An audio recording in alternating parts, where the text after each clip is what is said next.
வணக்கம் மக்களே. இன்றைக்கு வெளிப்படுத்தின விசேஷம் 2ஆம் அதிகாரம். எபேசு சபையின் தூதனுக்கு நீ எழுத வேண்டியது என்னவெனில், 7 நட்சத்திரங்களை தம்முடைய வலது கரத்தில் ஏந்தி கொண்டு 7 பொன் குத்து விளக்குகளின் மத்தியிலே உலாவிக் கொண்டிருக்கிறவர் சொல்கிறதாவது: உன் கிரியைகளையும் உன் பிரயாசத்தையும் உன் பொறுமையையும், நீ பொல்லாதவர்களை சகிக்க கூடாமல் இருக்கிறதையும், அப்போஸ்தலர் அல்லாதவர்கள் தங்களை அப்போஸ்தலர் என்று சொல்கிறது நீ சோதித்து அவர்களை பொய்யர் என்று கண்டறிந்ததையும், நீ சகித்து கொண்டிருக்கிறதையும் பொறுமையாயிருக்கிறதையும், என் நாமத்தின் நிமித்தம் இலைப்படையாமல் பிரயாசப்பட்டதையும் அறிந்திருக்கிறேன். ஆனாலும் நீ ஆதியில் கொண்டிருந்த அன்பை விட்டாய் என்று உன் பேரில் எனக்கு குறை உண்டு.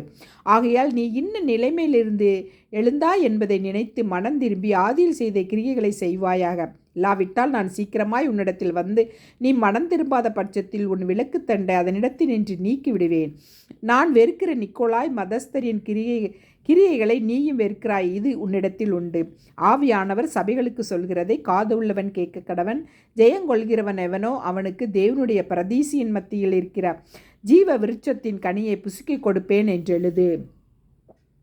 சிர்மினா சபையின் தூதனுக்கு நீ எழுத வேண்டியது என்னவெனில், முந்தினவரும் பிந்தினவரும் மறித்திருந்து பிழைத்தவருமானவர் சொல்கிறதாவது: உன் கிரியைகளையும் உன் உபத்திரவத்தையும், நீ ஐஸ்வர்யம் உள்ளவனாயிருந்தும் உனக்கிருக்கிற தரித்திரத்தையும், தங்களை யூதரென்று சொல்லியும் யூதராயிராமல் சாத்தானுடைய கூட்டமாயிருக்கிறவர்கள் செய்யும் தூஷணத்தையும் அறிந்திருக்கிறேன். நீ பயப்பட போகிற பாடுகளை குறித்து எவ்வளவும் பயப்படாத. இதோ நீங்கள் சோதிக்கப்படும் பொருட்டாக பிசாசானவன் உங்களில் சிலரை காவலில் போடுவான். 10 நாள் உபத்திரப்படுவீர்கள். ஆகிலும் நீ மரணபரியந்து உண்மையாயிரு, அப்பொழுது ஜீவ கிரீடத்தை உனக்கு தருவேன். ஆவியானவர் சபைகளுக்கு சொல்கிறதை காது உள்ளவன் கேட்க கடவன். ஜெயங்கொள்கிறவன் 2ஆம் மரணத்தினால் சேதப்படுவதில்லை என்று எழுது. பெர்கமு சபையின் தூதனுக்கு நீ எழுத வேண்டியது என்னவெனில், இருபுறமும் கற்குள்ள பட்டயத்தை உடையவர் சொல்கிறதாவது: உன் கிரியைகளையும் சாத்தானுடைய சிங்காசனம் இருக்கிற இடத்தில் நீ குடியிருக்கிறதையும், நீ என் நாமத்தை பற்றி கொண்டிருக்கிறதையும், சாத்தான் குடிக்கொண்டிருக்கிற இடத்திலே உங்களுக்குள்ளே எனக்கு உண்மையுள்ள சாட்சியான அத்திப்பா என்பவன் கொல்லப்பட்ட நாட்களிலும் என்னை பற்றும் விசுவாசத்தை நீ மறுதலையாமல் இருந்ததையும் அறிந்திருக்கிறேன். ஆயிலும் சில காரியங்களை குறித்து உன் பேரில் எனக்கு குறை உண்டு.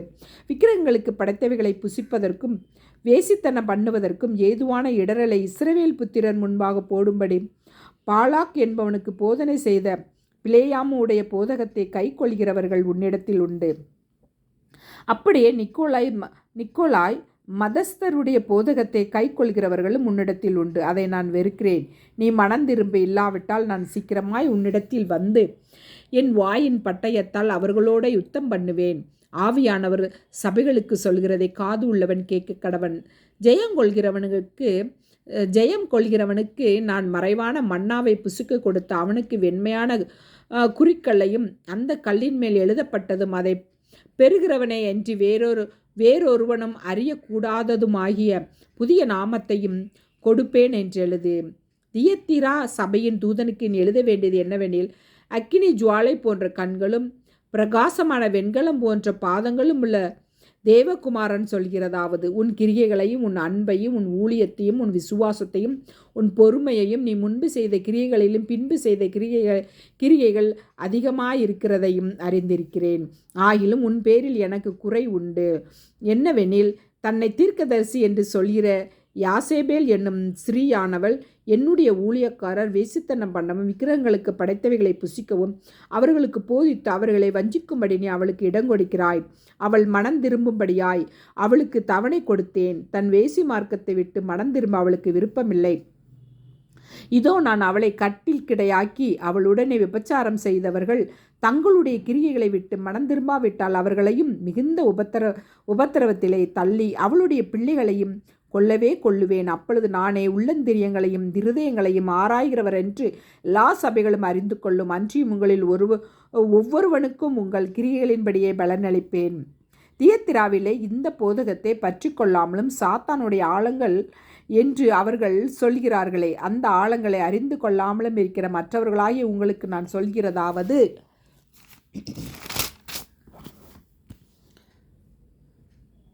உங்கள் மேல் வேறொரு பாரத்தையும் சுமத்த மாட்டேன். உங்களுக்குள்ளதை நான் வருமளவும் பற்றி கொண்டிருங்கள்.